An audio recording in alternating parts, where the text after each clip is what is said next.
The mid-1980s were unkind to the American domestic manufacturers. While Ford was doing a pretty good job holding on to its market share, Chrysler was buoyed by the K car and its success. General Motors was taking the brunt of the move of buyers towards the imports, the Japanese, small, fuel-efficient, reliable, carefully constructed cars.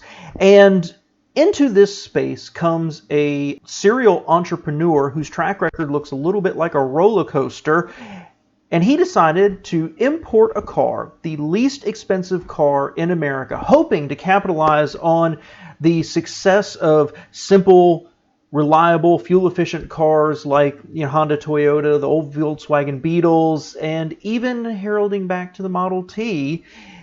And what that was the Yugo, which is pretty widely derided as one of the worst cars ever sold in America and the butt of many jokes. Today we're going to talk about it.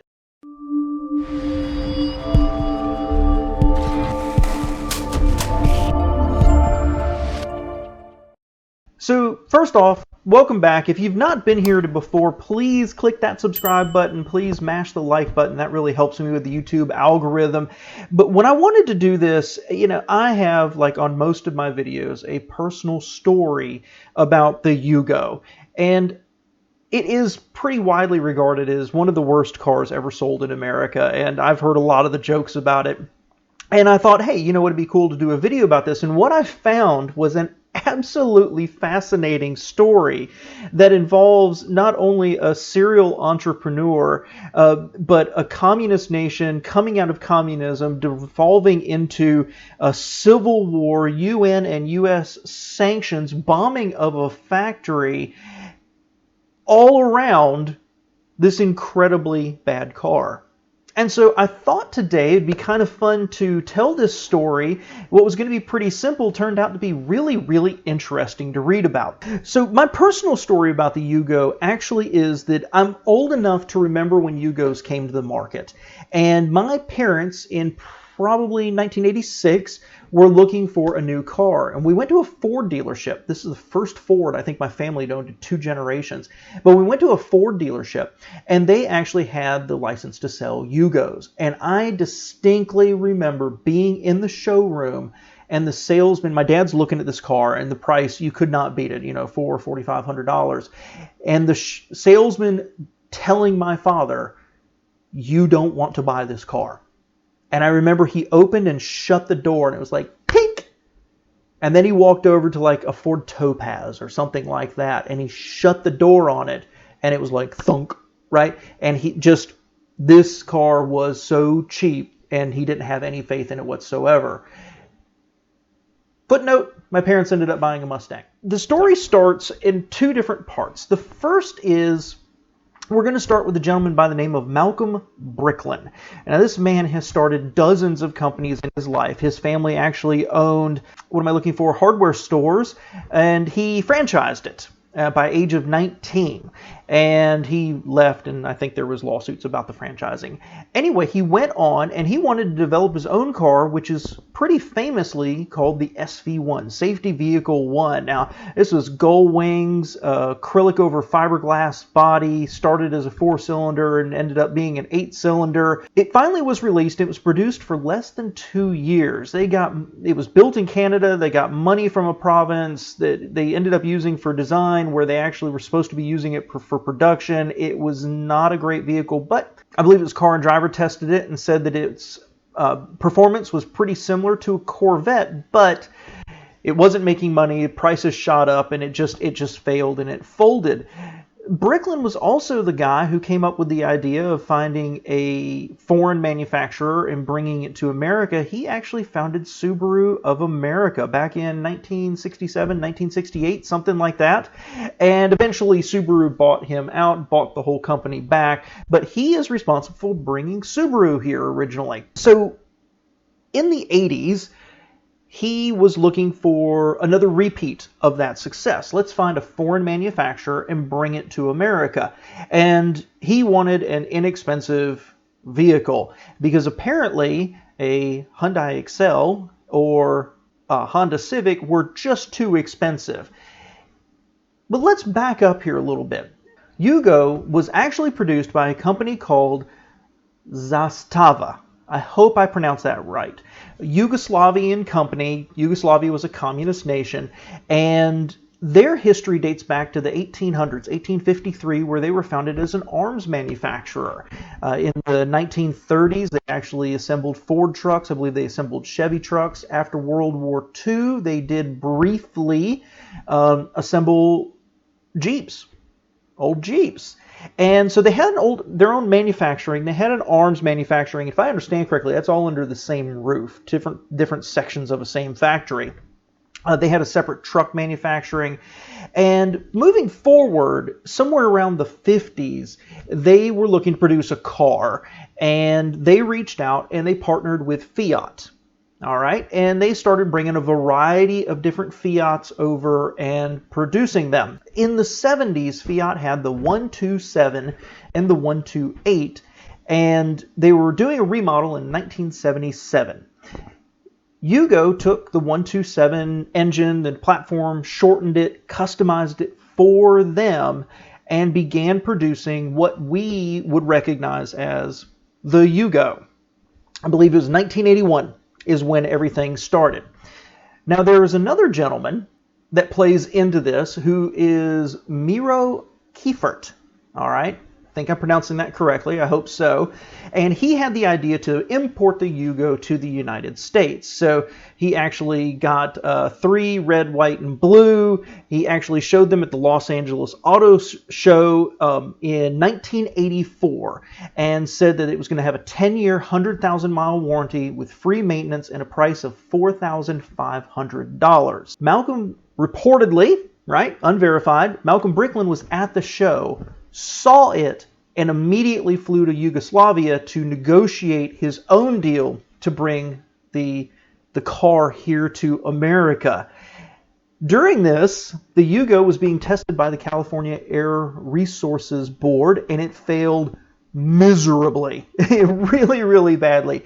Not sure how this all worked out, but Bricklin and his company ended up buying the rights to the Yugo, and Miro ended up with a dealer franchise for some other products that Bricklin was selling here in America. Because if you remember, in the 80s, Fiat was leaving the U.S., but they did have the X19 and the 2000 little Spider convertible, and Bricklin was actually responsible for bringing those here at the time profitably.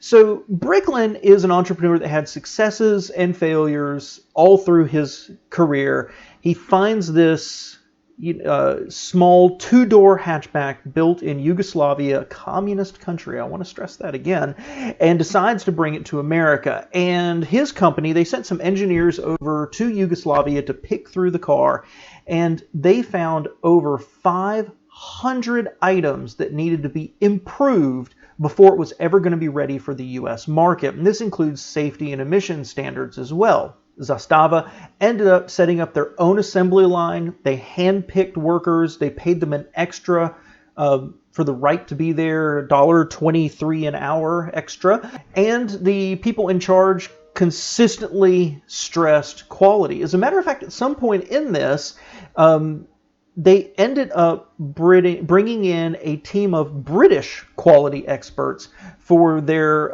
advice and recommend improvements. Now, this just totally blows my mind. You've got a Italian design, basically is the foundation, a Yugoslavian manufacturer bringing in British, because they're well known for their auto quality in the 70s and 80s, and somehow everybody still thought this was a good idea.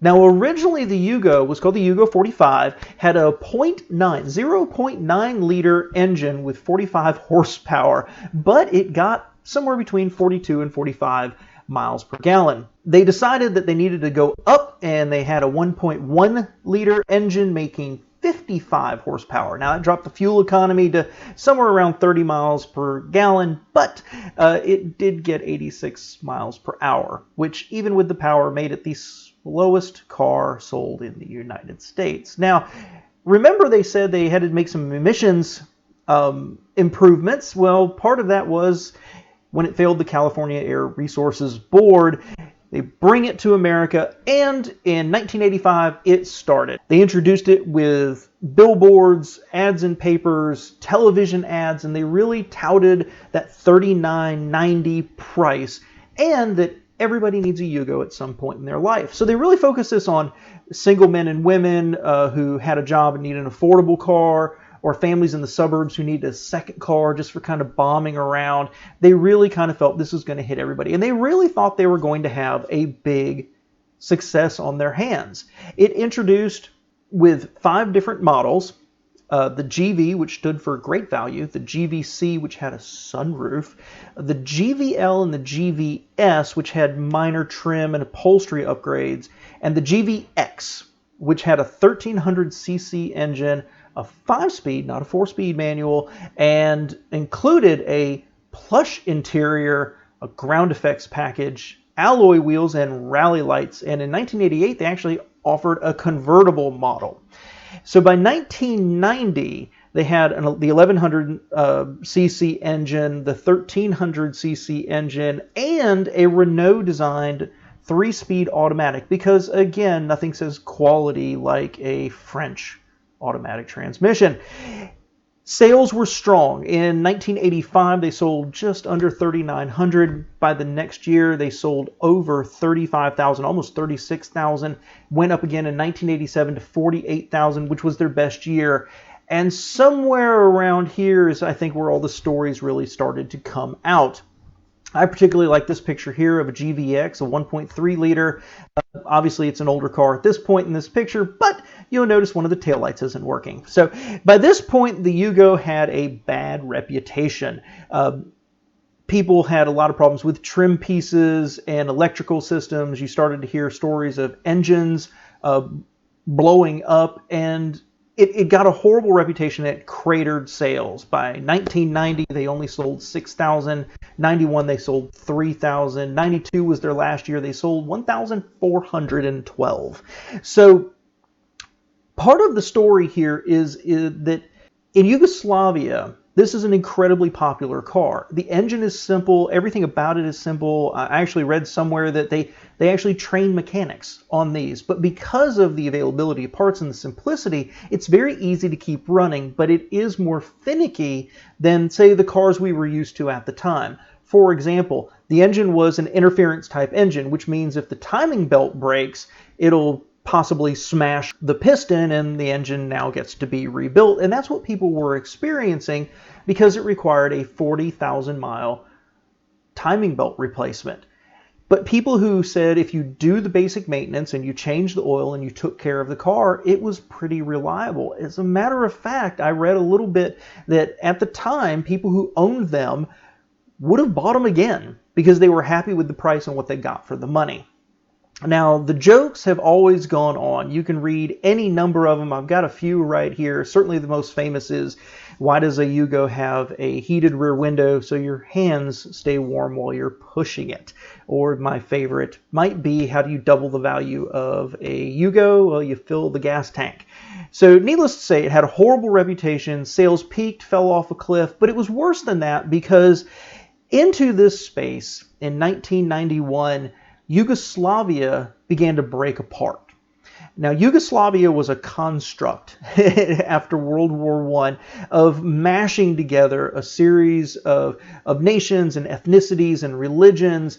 And by 1991, there was a series of wars which basically led to the breakup, there we go, of Yugoslavia into Croatia and a number of other countries.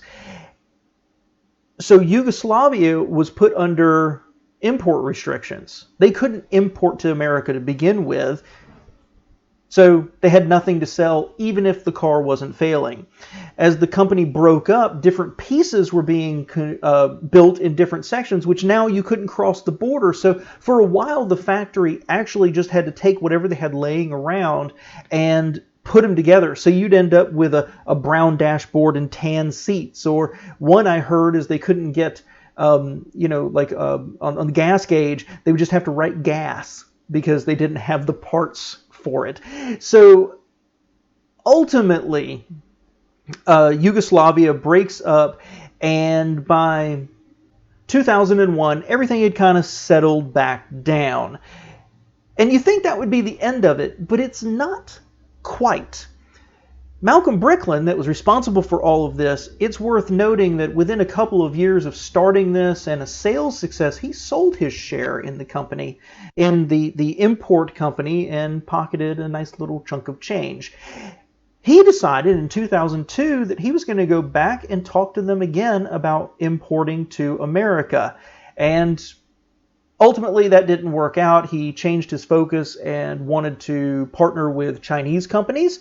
Again, the same process he was looking at before of finding a cheaper market, a cheaper car, and bringing it to America.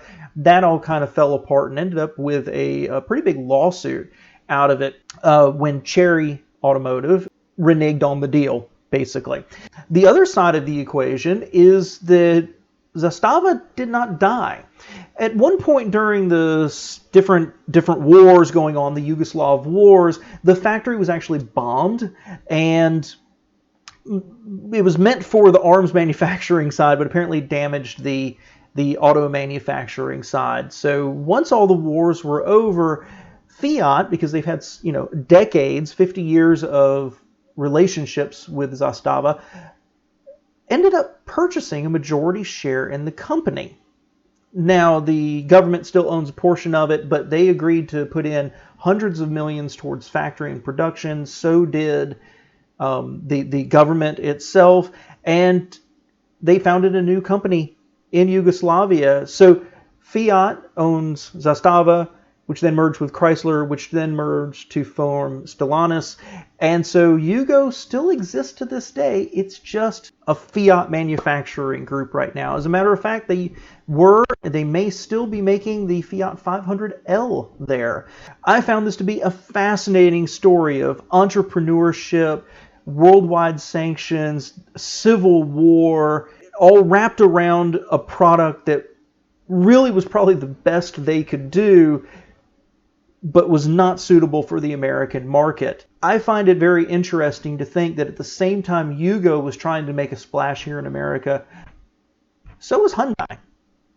And we know how that story ended out. It's two different companies, two different storylines that dramatically diverge from the mid-'80s. One ends up being a manufacturing facility or facilities for Fiat. The other one goes on to be a global leader in the worldwide automotive market. So if you have any memories, fond or otherwise, of a Yugo, please leave a comment below. I'd love to know. I've always wanted to own one, honestly, because I like simple, cheap, this car is not pretentious in any way, shape, or form, and it's apparently just so bad. I would love to have one, just to bomb around in and try to keep it working.